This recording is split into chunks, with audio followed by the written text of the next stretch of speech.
La reforma a una ley cuya preocupación central hasta ahora ha sido la viabilidad de su implementación, porque estamos discutiendo una reforma que va a elevar el nivel de exigibilidad en una ley que no se cumple.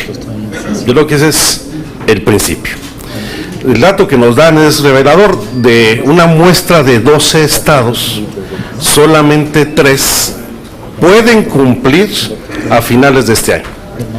Y ninguno de los municipios de esos 12 estados va a cumplir.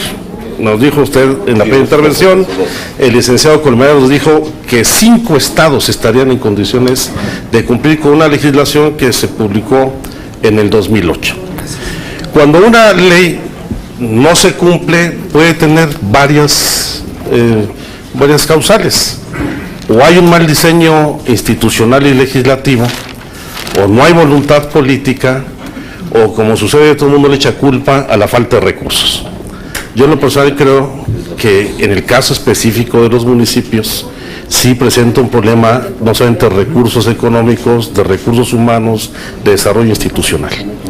Entonces, ¿para qué reformar una ley aumentando su nivel de exigibilidad si no se va a cumplir?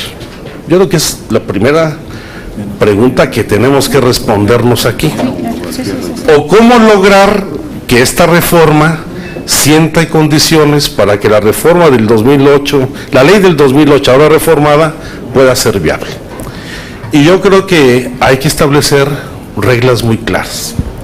La primera es que todas las entidades federativas deben cumplir para el último día de este año con la legislación vigente y quizá ya reformada. Quién sabe si para entonces esté reformada esta legislación publicada.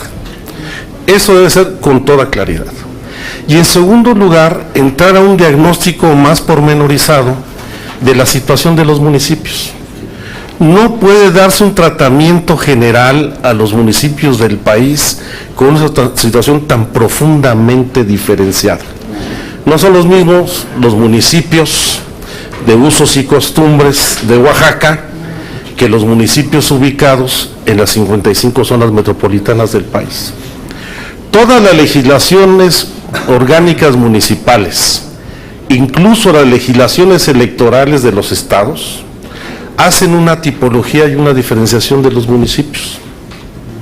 ¿Por qué no retomar una tipología de esa naturaleza en esta legislación? ¿Quiere decir esto que va a haber municipios que no rindan cuentas? No. Pero, por ejemplo, los municipios de usos y costumbres de Oaxaca, puede ser el Estado, el gobierno del Estado con una función subsidiaria, cumpla con la rendición de cuentas. Más aún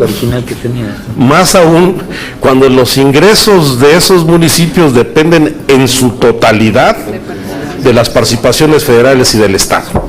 ¿Para qué le cargamos a esos municipios una responsabilidad contable cuando ni siquiera recaudan?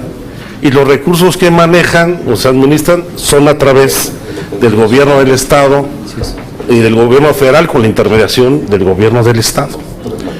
Otro caso son las 55 zonas metropolitanas. Yo digo, no son las 32 capitales de las entidades.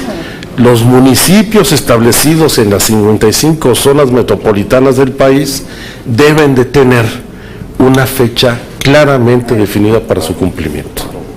Si hubiera un diseño más inteligente, también debemos de considerar el calendario electoral en la renovación de los municipios, hombre. Si entra en vigor una ley a la mitad o al término del ejercicio de un ayuntamiento, no va a cumplir de inmediato la siguiente autoridad. Yo creo que también en una lógica de, no solamente de flexibilizar, sino de hacer viable la implementación de la ley, sería muy útil que tuviéramos el diagnóstico de la auditoría y de este consejo del nivel de cumplimiento de los estados. ¿Cuáles estados no cumplen por falta de voluntad política? No es un asunto de recursos económicos, aunque van a alegar los que no han cumplido que les falta recursos y van a pedir más en el presupuesto.